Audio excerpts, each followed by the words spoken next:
Hello, it's Duncan. I seem to be really bad at delivering the episode that I promised the previous week.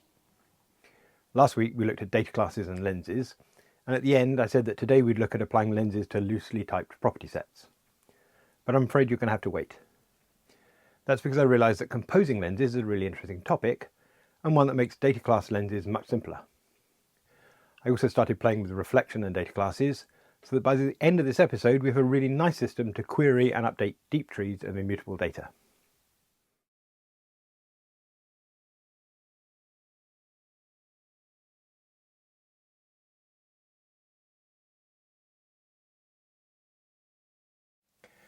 Let's remind ourselves what we were doing last week. We were passing the results in the Google Places API, and what we get back is JSON like this.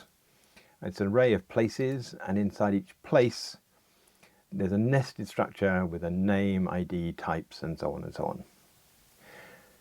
So there's lots of different types and lots of data. And we found that AI Assistant was really pretty good at reading that and generating data classes from it, so that's what we did. This is the sort of thing we see. And in particular today I want to look at the display name.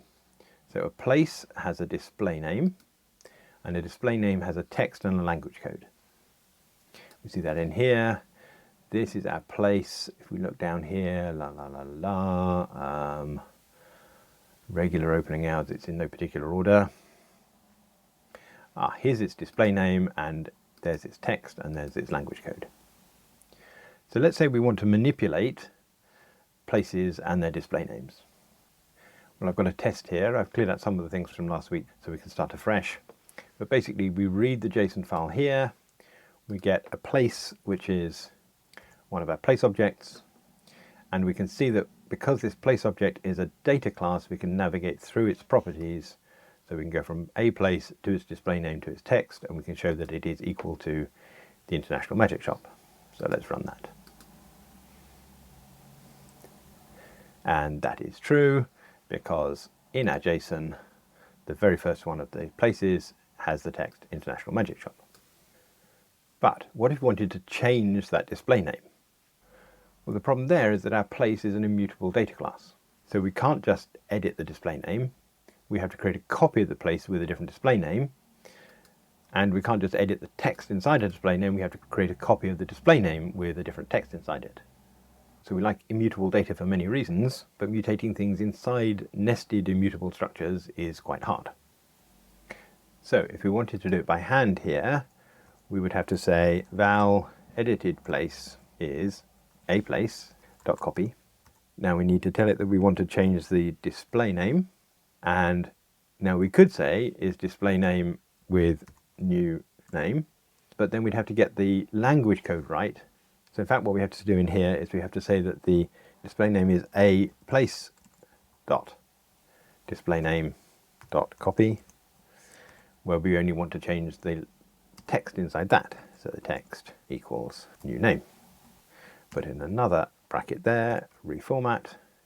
That's not bad. And if we get that right, then we can say that copy that, paste that the edited place display name text is equal to new name, which is true.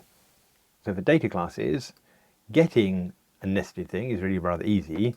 Setting a nested thing is really rather nasty. And in fact, it gets worse if we just want to transform a nested thing.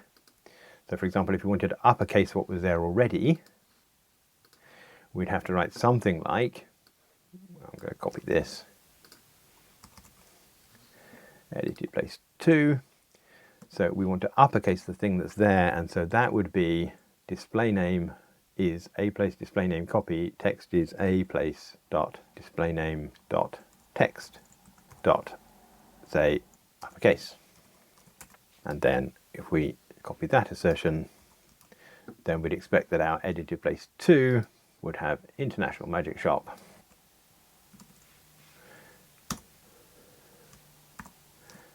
in capital letters. Okay, so last episode we introduced a lens. We went around the houses a bit. This time we'll go a bit more directly. What we said is we'd like a type that encapsulated the getter and the setter. So we might say this is an object display name text, let's call it. And this really has two functions. One is to get it.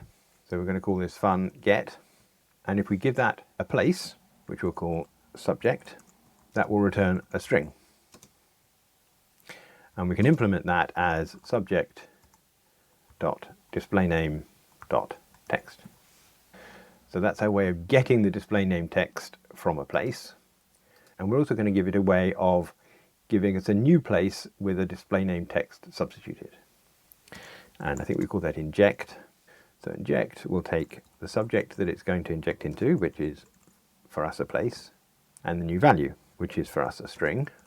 And that is this code here. So we copy that, bring it down, and just change the things. So this is subject, this is subject, and our text is going to be the value that we put in.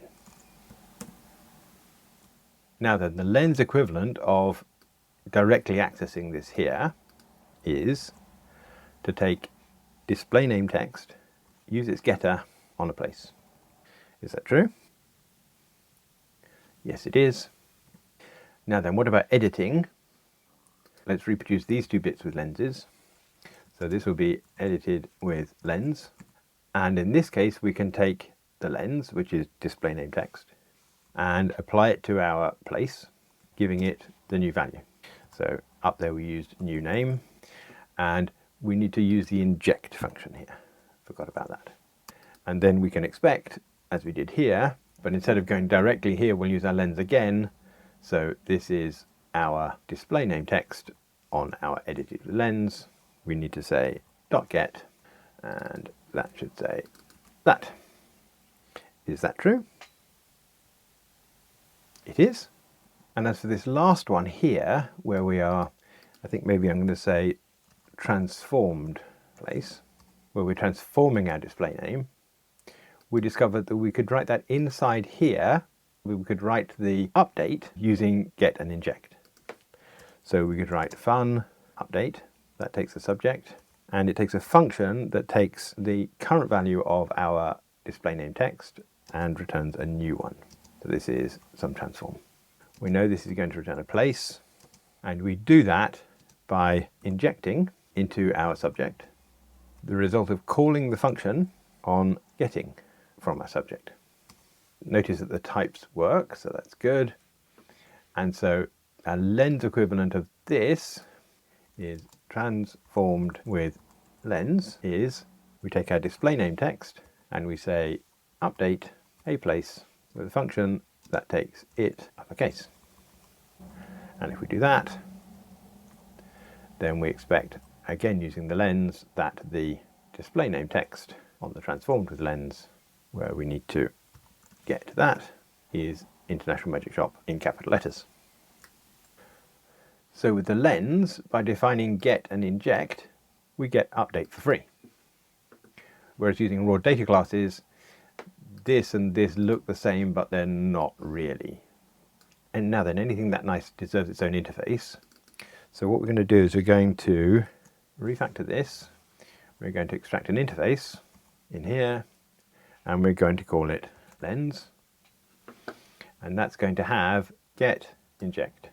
And we'll leave update just for now. Let's see what we get. Okay, so now we have a lens that has a get and an inject.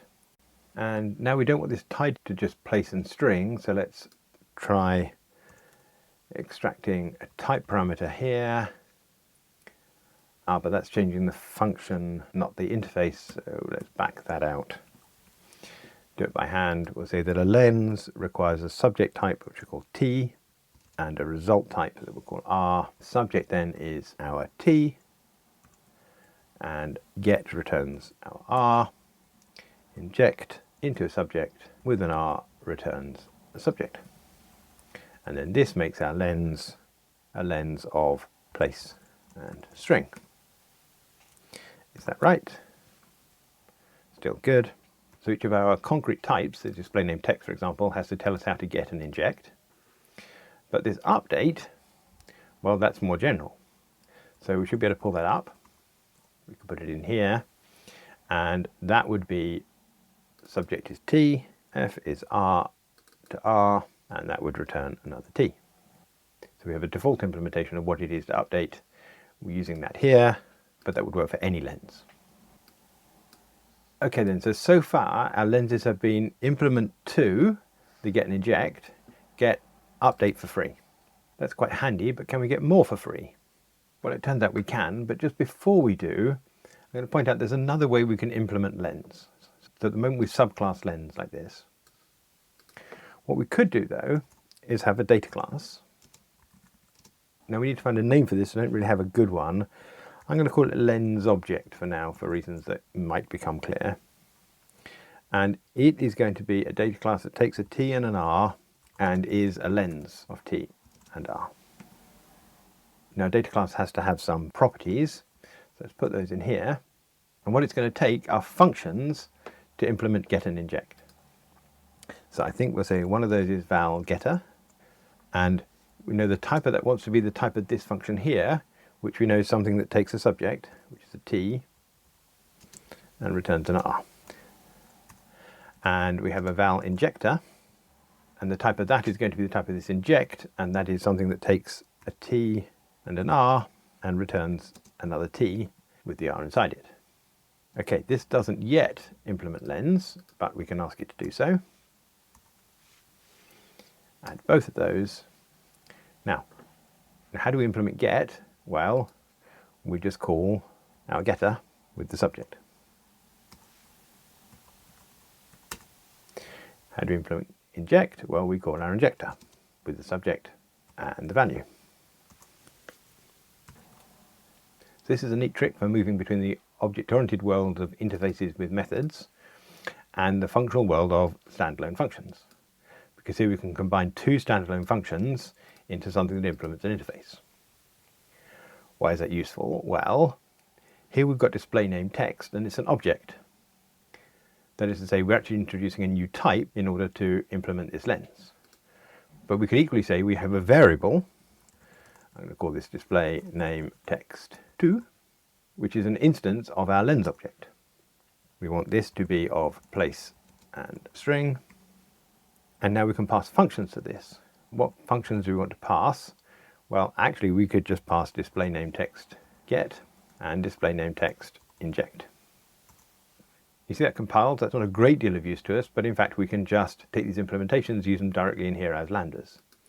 So this one, instead of being this, would be a lambda of subject, which is it in this lambda, which is it dot display name dot text. And inject will be a function that takes two things. It takes the subject and the value and does what we did down here. So let's copy that and put the brace in. So this way we haven't had to define a new type, we've just used functions. We can get rid of that. And we can use display name text 2 rather than display name in here.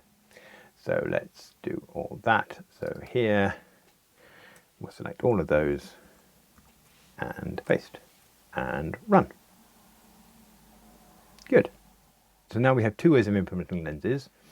We either override get and inject, or we create a lens object passing in a getter and injector. Both of these are stuck though with this horrible injector. This thing here where we do two copies and we can say the same thing down here. How do we get rid of that? Well, you may be able to see that this display name text is doing two things. It's doing subject display name and then it's doing display name text. And here it's doing a copy on display name and it's doing a copy on the text.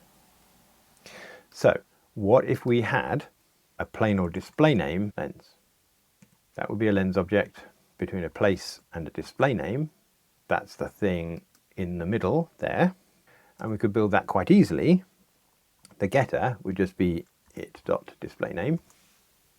And the injector, well, we know the shape of that, it's subject and value.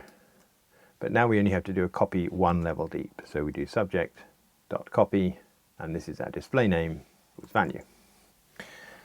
Now, IntelliJ is complaining that we're not using the result of that data class copy. I can't see how that can be, so I'm going to go forwards and see whether it's lying to me. I'm going to move that up there. And the reason for doing that is that we can use this display name here in place of this. So here we can say this is display name on it and get the text out of that. And we had some issue with the compile. What is it? Ah, it's that bracket there. Maybe that will fix things. So we need to say display name.get on it. Fix that. Now that seems to have been its problem. It's okay there now. So let's just check that that is true. And it is. And now we can use display name here in the place of this copy. So we can say that we use display name to inject into the subject with a value that is the subject's display name copying its value. Is that true? It is, but now here again, subject display name is display name on the subject. And again, we have to get. Run that. Okay. So now we've implemented half of display name text2 in terms of a display name lens. What about the other half, the bit where we do the text? Well, we could write ourselves another lens, which would be text. That's a lens object on a display name that extracts a string. On the display name, that is it.text. And when we update, we're going to take the text and make it the value. Let's use that in display name text too. So here we've got display name get it, and then we're doing dot text on that. Well, that will be using our text to get from the result of the first lens like that. Is that true? Lucky guess. And now we can use text inject here as well as display name inject. So we can say in here text dot inject into there our value. If I'm right, that compiles, and if I'm even righter, it works. Splendid. But now we have a lens that is just composed of two other lenses. So I propose that we take this thing, make a function out of it. And we'll call this foo for now while we think about it. And let's extract the two lenses. So this one is our first one. Let's make that a parameter, and we'll call this first. And text is our second one. So let's make that a parameter, and we'll call this second. Still working? Still working. And now we really don't care about this place and display name, so we can introduce a parameter for those. So this first parameter is going to be the place, and that's going to be, I think we'll call it T1. And we'll take all of those out. The second parameter here is the second type in the chain, so we'll call that T2. And the third parameter is the type at the end of the chain. It's currently string, but we've been using R for that. And we don't need these to be subtypes of place, display name, and so on. They can be practically anything. So we can get rid of those bits. And this can go, and things still work. Hooray! So now what is foo? Well, it's compose. It's taking two lenses and making a lens that's one and then the other. We can make this a bit nice if we move this to be our receiver. And now we can make this an infix. Infix. Fun. And replace this like that. And then a good name for this is either compose, composed with, or I like, and then.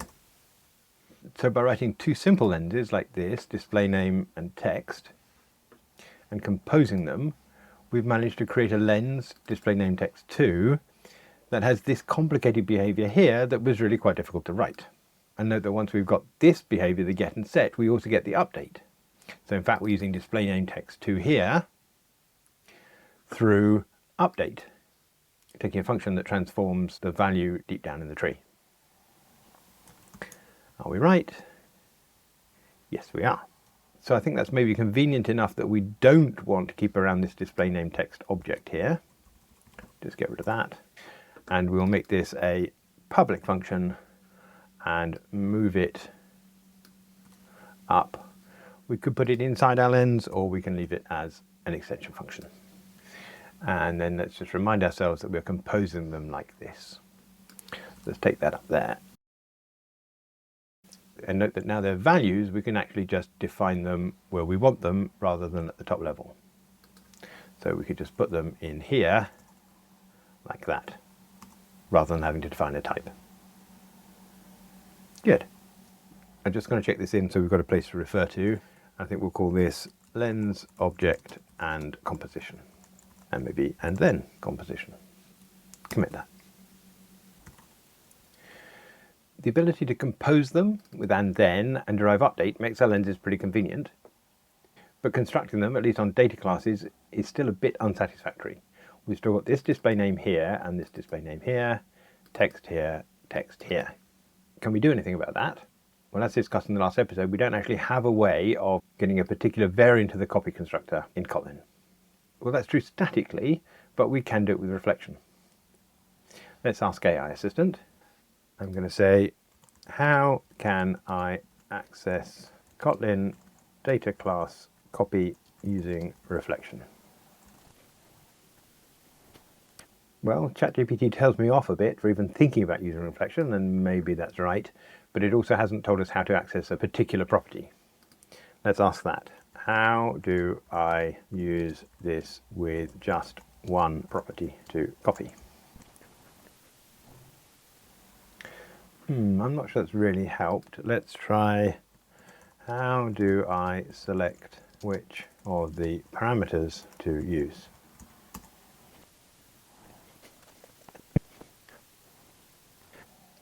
Well, welcome to the reality of trying to demonstrate what ChatGPT can do for us. I was hoping it would say what it had told me earlier, which was this code here. You see here it's suggesting we get the copy function by finding the function whose name is copy. And then we can call by a map of giving some parameters. So let's remember this and come back over here. And now what I want to write is a function. I think I'm going to call it reflectiveCopy. That takes a subject. We'll worry about the type later. The name of a property is going to be a string and a new value, which will be an R if we had an R. And let me just put in a function body to paste in the stuff that we had. So this is going to be a function with a T and an R. And we are calling subject the thing that ChatGPT was calling original. So let's put subject in there and in here. And it's complaining that subject might be null, so I think we'll restrict that to any. Okay. Now, some issue here. Do we just need to import? We do. And the same thing seems to be true there. Right. So this name parameter here is property name. We don't need an age. And the thing we want to set in here is going to be our value. And we want to return something here. We want to return something of the type that we originally came in. So that's a T. And so that's what we want to return down here. And I guess we don't know that that actually is a T, so let's do that. Now then, we can test that by using it in one of these places here. So instead of using subject copy here, we can say reflective copy on our subject.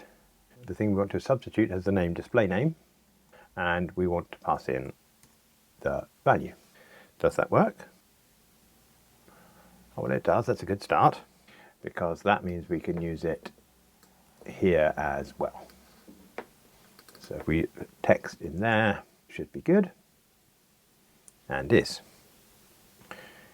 Let's just tidy this up a bit. I think maybe first on null in here and say if we can't find one of those, no copy method found. And the same in here, no copy method parameter named property name found. And one more, no copy method instance parameter found. That shouldn't make any difference to us, and doesn't. And now we have an issue that this is doing all this work every time it's called, and in fact we're only error checking when we call it. We could solve that problem by having this not return a T, but having this return a function that takes a t and returns an r. And we can make that work by returning a lambda in here that takes the subject, like that. Oh, and it's not a t and returns an r, it's a t and returns a t. Better. Okay, that won't compile up here because we'll say reflectively copy that, passing the subject. And same here, we're not done yet, but we'll check that works. And now what we'd like to do is not have to give you the subject yet. So we'll go over here and we'll say, let's take the subject out. And the issue now is that we need this subject to find the class. But if we make this an inline fun of reified t, then we can use that to get t class. Now that allows us to go back up here and take out the subject at this point. And the complaint here is it doesn't know the types. I'm going to put those in by hand for now. This one is from place to display name, and this one is from display name to string. Still good. Still good. Okay, now we're calling this function in order to evoke it with the subject, but we're capturing the value. That's wrong. We want to not have the value here, we want to have the value in here. So this will be something that takes a t and an r. We'll take that value out of there, and this will take subject and value in there. Fix this up here. Now this will take display name, and when we call it, we pass it the value. Same here, like that. And now the key thing is that the thing that this returns is something that takes a subject and returns a value. You can see that because that's how we're calling it here. So we can get rid of this entire lambda and replace it with a reflective copy. And the same is true here. And run. And now we'll be checking in reflective copy that we can find the instance parameters and the member functions and so on when we first creating this lens and not when we invoke it. Now I suspect that we can now take this away, and the same is true here, because the compiler can infer those from these here. That's rather good. Let's run it. Wonderful. And now let's take one of these and make a function out of it. Don't care what we call it. Go to that. And here we have this duplication between text and text. What would be nice is to get this thing here, which is to say display name.text as a reference. In fact, we can do that. We can say display name : text. If we look at the type of that, it is a kproperty1 of display name to string. So I'm going to take that and make it the parameter of lens object. And what can we do with the kproperty1? Well, we can call get, passing it. Run that. Still good. And if we look at where we called this, we've called it with display name text. Okay, that's good. Let's go back. The name of this property will be text. So we can use that in here as kproperty1.name. Is that true? Oh yes. So now a little bit of work. We'll call this property. We'll pull this out to the top level. We'll move it down here a bit. So we've got this lens object, and now we've got a lens object very specifically for display name and string. But if we pull our trick again, we can refactor this, introduce a type parameter for display name, that's our t, and a type parameter for our string, which is our r. Now we don't want those to be tied to string and display name, so we'll just get rid of those bits. And we have a final problem that we can't call reflective property now because it doesn't know the type. But again, if we make this an inline fun with a verified t, then that issue almost goes away, and the final issue is that this reflective copy has an upper bound of non-nullable any that we have to reflect in here. Does that work? No, it doesn't. Well, it doesn't compile because lens object has gained an extra type parameter, but I think we can just take that away. And I'm right. Good. And now we can pull the same trick with display name. So display name is lens object on place display name. Run that. And I think probably we should name this data class lens. Or in fact, if we want to be flash, we make this the receiver and we call this as lens. Rather nice. I think we just renamed this to be display name text and then go and have a look at what we've done. So this should be public. I think we might want to pull this out of the way now. Don't know why IntelliJ has lost those imports. We'll get them back. And then finally, it's not clear to me you need a lambda there at all. We can just use the reference to kProperty1 get, like that. Rather sweet. Whilst I certainly think that reflection is not really with the grain of Kotlin, this to me is not too heinous. Helped a lot by the fact that we're checking everything early here, and reified types certainly do help to make reflection safer. I think that these lenses are only going to pay the price of reflection for the copy, that this property get is going to be compiled in as normal bytecode. So personally, unless I was updating an awful lot, I think I might prefer this reflection to a compiler plugin, but your mileage may vary.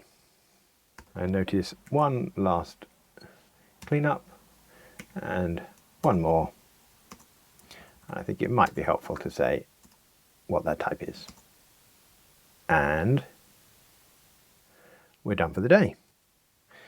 Note that this time round I haven't defined the lens in terms of function types. We could say this implements T to R by adding an invoke, but I vacillate. I think often the explicit get and inject are clearer. So I'm going to do without that for now. I hope this has helped show that lenses are in fact really quite simple, but that by combining a get and inject, we get the ability to update and we get the ability to compose. And I also rather like this trick of implementing an interface here with a data class here, so that we can build instances of the interface really quickly. Next week, as promised last week, I intend to write lenses on our property set, that is to say map of string to any, so that we have the ability to choose whether we want to represent our JSON as strong data class types or weak map types. If you'd like to see that, then please subscribe to the channel. Click like so you can find this episode again when you need it, and boost my Christmas sales by buying a copy of the book that I opened at price called Java to Kotlin Refactoring Guidebook, details of which are in the show notes below. Thanks for watching.